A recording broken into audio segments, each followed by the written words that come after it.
Show you what's been happening in Hong Kong. Now evening time in the city territory rather, and it has been another violent day. In fact, police have been clashing with pro-democracy activists on the same day that the People's Republic is marking the 70th anniversary of communist rule.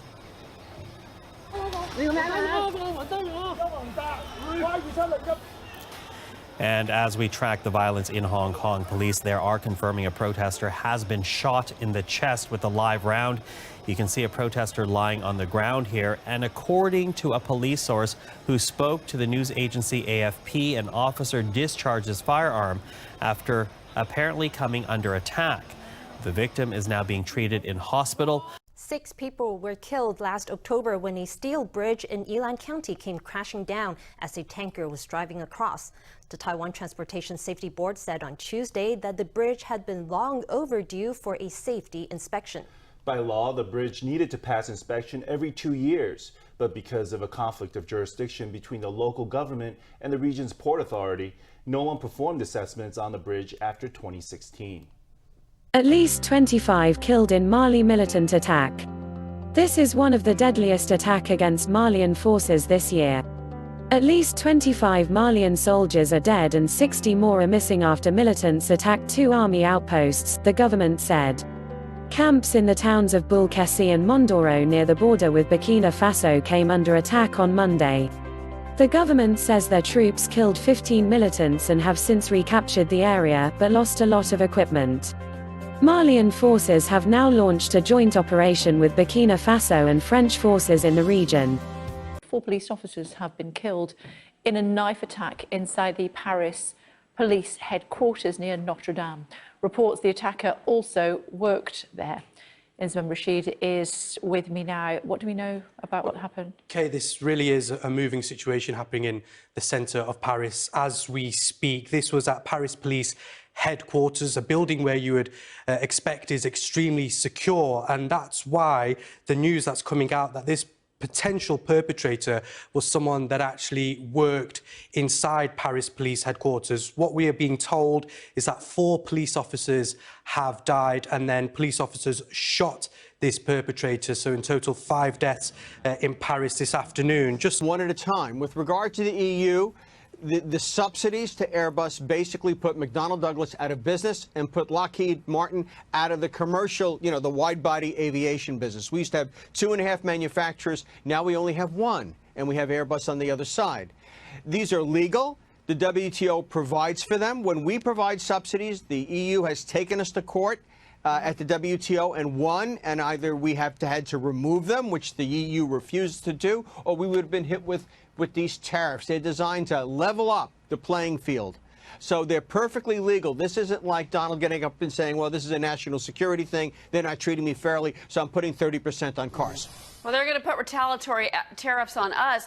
And what's interesting is that, actually the UK is a major port of entry for American products that are going to Europe. I'm thinking about car makers. Banks are going to be affected by this. A lot of the U.S. drug companies affected by this. I mean, Europe is also a place where American companies export. And that is another piece of this could be dangerous if the Europeans retaliate against us. If they retaliate, they're breaking the rules. The WTO specifically provides this as a remedy to the United States. What we are doing is illegal.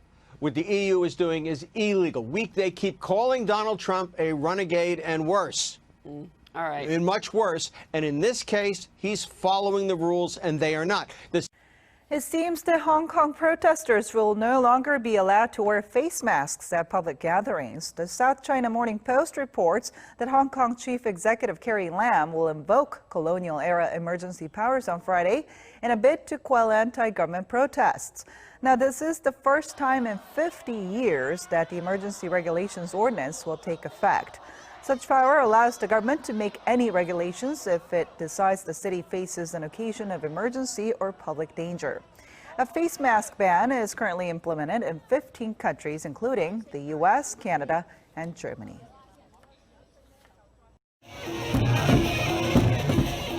This is Baghdad's Central Tahrir Square. It's usually a busy runabout, but since demonstrations broke out here last month, it became a vision of a different sort of Iraq.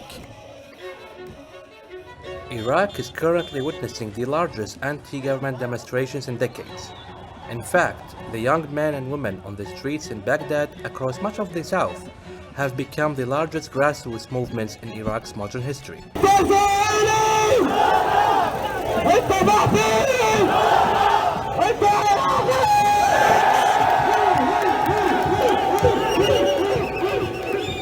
They're protesting the failure of an entire political system. Corruption is rife. Iran-backed militias act with relative impunity, and although Iraq has a significant oil wealth, youth unemployment is rising. In some places, the water is now undrinkable. Syria's Kurdish forces have been dreading. U.S. troops are leaving Syria's northern border. The U.S. has long stayed here to protect Kurdish fighters, once their key allies in the war on the Islamic State group. But since the Islamic State organization has been officially defeated, President Donald Trump warned U.S. troops will leave, even though Turkey has threatened to attack the Kurds, which President Erdogan sees as a threat. On Sunday night, the White House confirmed it's abandoning the region. Turkey will soon be moving forward with its long-planned operation into northern Syria. The United States forces, having defeated the ISIS territorial caliphate, will no longer be in the immediate area. For the fifth consecutive day of national strike in Ecuador, citizens are protesting against austerity measures.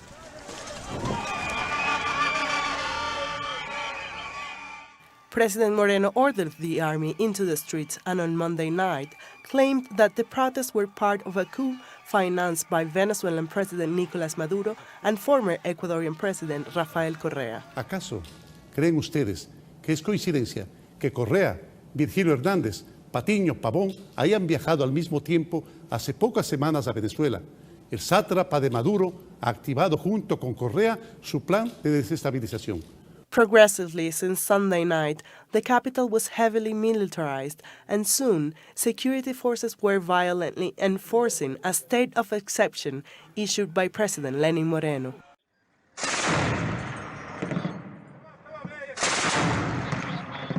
It's being taken by force, but not without a fight. The town of Ras Al Ain looks set to be the first big gain of Turkey's offensive into Syria. On the 12th of October, we entered the town of Ras Al Ain. We are on the outskirts. The fighter who took this video is a member of a Syrian rebel group. They're working with Ankara to push a US-backed Kurdish militia out of town. But these aren't the actions of a disciplined army. An ugly show of contempt for their foe amid warnings about ethnic cleansing.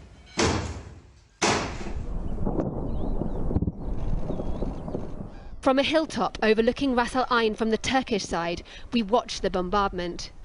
It's hard to believe a week ago a group of US Special Forces was on the ground here. President Trump ordered their pullout, making way for the Turkish invasion. But hundreds more troops in other areas, partnered with the Kurds, remain in harm's way. On Thursday night came the news a US position had come under Turkish artillery fire. To avoid this kind of incident, Turkey has been telling the US-led coalition in Syria where it's going to strike. It's also aware of the location of all US, British and other special forces still in this region. However, a coalition source told me that soldiers on the ground are describing the Turks as non-compliant. This is a battering. It wasn't even the full force of Typhoon Hagibis, merely its prelude. But it was already deadly. The high winds that heralded the storm caused tornadoes. One man in his 40s was killed when his car overturned east of Tokyo.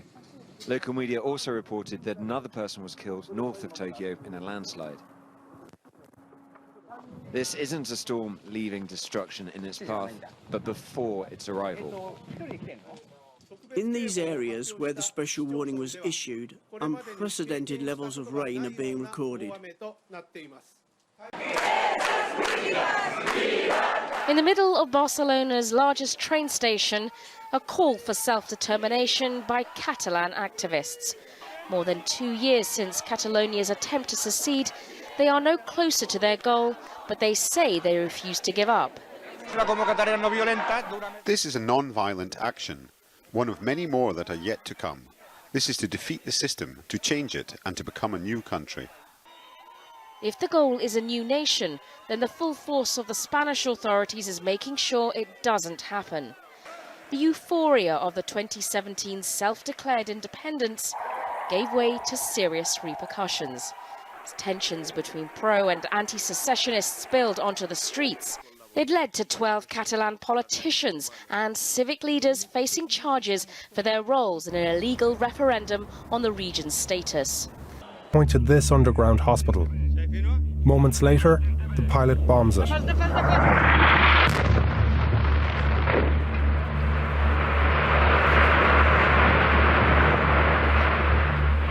طبعا الحس انا مش بحس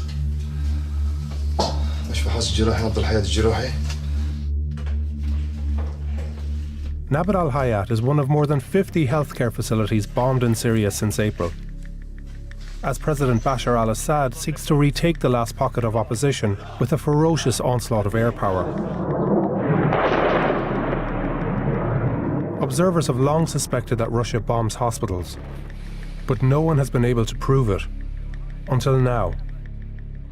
The Times has assembled a large body of evidence from multiple sources that directly implicates Russia in 4 hospital attacks in just 12 hours. The firefight exploded on the streets in the city of Culiacan. Mexican military outgunned by a drug cartel with young families caught in the crossfire.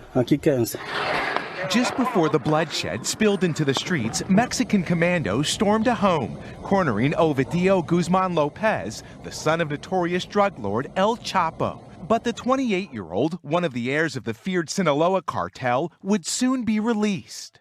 As authorities took on a relentless counterattack resembling a war zone, cartel members in black masks fired machine guns onto the streets. People running for cover as vehicles erupted in flames. Dozens of inmates escaping in the chaos, forcing Mexican security forces to retreat.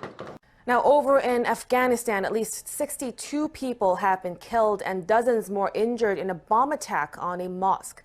The blast, which occurred Friday in the country's eastern Nangarhar province, reportedly ripped the building's roof off. About 350 worshippers were inside at the time of the blast. No group immediately claimed responsibility, but the Taliban and the Islamic State group are active in eastern Afghanistan. Soldiers on the streets of Santiago for the first time since the end of the military dictatorship. The curfew to end unrest has been extended for a second night. I am convinced that democracy not only has the right, but has the obligation to defend itself using all the instruments that democracy provides, and the rule of law, to combat those who want to destroy it. Leaders of a military coup in the West African nation of Mali say that they will enact political transition and fresh elections within a reasonable time. This after Mali's president Ibrahim Boubacar Keïta announced his resignation just hours after being detained by armed soldiers. His ousting following months of protest over corruption and economic mismanagement. But while the events have been met with jubilation inside of Mali, they have sparked alarm among international observers. Our main story is the discovery of 39 bodies in a lorry container in Essex. The vehicle, which is thought to have crossed the English Channel from Zeebrugge in Belgium to the port of Tilbury in Essex, was apparently being driven by a 25-year-old man from Northern Ireland who's been arrested on suspicion of murder. Police say that identifying the victims is the first priority, but they say it is likely to be a lengthy process. We are going to finish by talking about Google, because for the first time it says a computer has achieved what's called quantum supremacy. Here we have the Google AI Twitter feed saying we're excited to announce the results of our quantum supremacy experiment using a fully programmable 54-qubit processor called Sycamore. We performed a calculation in 200 seconds that's infeasible on the fastest supercomputers. So it is evidently a big moment, and I'm evidently not the person to explain precisely why. Is the BBC science editor, David Shookman. Okay, so it's a bit like going from the age of the candle, candles work pretty well to illuminate a room, into the age of the light bulb. And think of the flexibility and power of a light bulb. A pivotal moment at the base of Uluru. The sign marking the climb's closure at the end of each day has been turned for the last time. No more climb back today. Close it. Thank you very much. In the hours before dawn, hundreds of tourists lined up, hoping to make the climb while they still could. I came here just to climb it, yeah. This is like money, and why you want to store it away? But many are glad to see it closed. This is probably the biggest thing to happen on the park since the park was handed back to traditional owners. That hand back in 1985 sparked efforts to close the climb. That's taken 37 lives since tours began. Despite their safety concerns and dismay at the discretion of a sacred site, traditional owners at the time were pressured to keep it open. But once climbers dropped below 20% of all visitors, the decision was made to permanently close it. Last night, the United States brought the world's #1 terrorist leader to justice. Abu Bakr al-Baghdadi is dead.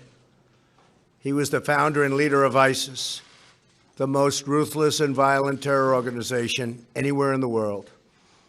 The United States has been searching for Baghdadi for many years. Capturing or killing Baghdadi has been the top national security priority of my administration.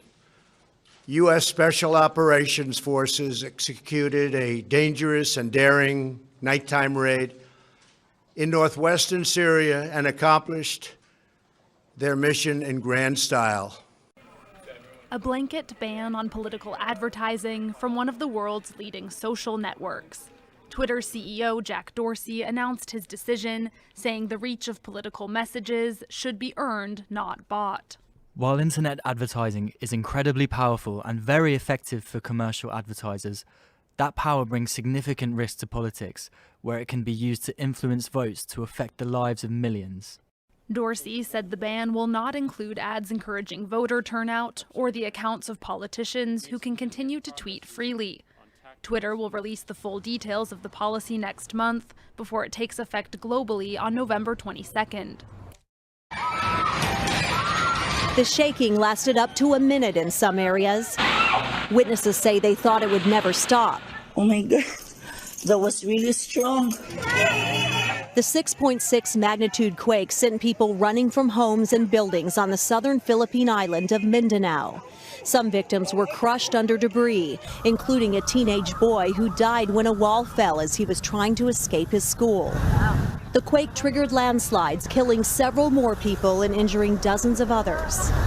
The region is still reeling from a deadly quake that struck less than 2 weeks ago. Some of the same buildings have been hit again and are now threatening to crumble. One of Japan's World Heritage sites has been destroyed by fire. Flames tore through Shuri Castle on Thursday, reducing the main hall of the over 500-year-old reconstructed landmark to a mere skeleton. Firefighters on the southern island of Okinawa received the first call around 2:47 a.m., public broadcaster NHK said. Local media quoted the city's mayor, confirming that the castle's dragon monuments had been blackened and said the north and south halls had been destroyed. The wooden castle, painted bright red and enclosed by curved stone walls, sits on a hill overlooking Naha. It was due to be a scheduled stop on the 2020 Tokyo Olympic torch relay route. The city's fire department said that while the castle had exterior sprinkler systems, its halls did not, as this wasn't required under local fire codes. Among the dozens of people wounded when a passenger train caught fire in Pakistan. Witnesses say in addition to those who were burned alive, many people died as they tried to jump from the high-speed burning train. Most of them were pilgrims heading to a religious gathering. They routinely carry all essential items, including gas cylinders and beddings for their religious meeting, which lasts for days. Initial reports suggest that someone tried to make breakfast on an open gas flame. One investigator told Al Jazeera that the speed of the train fanned the flames.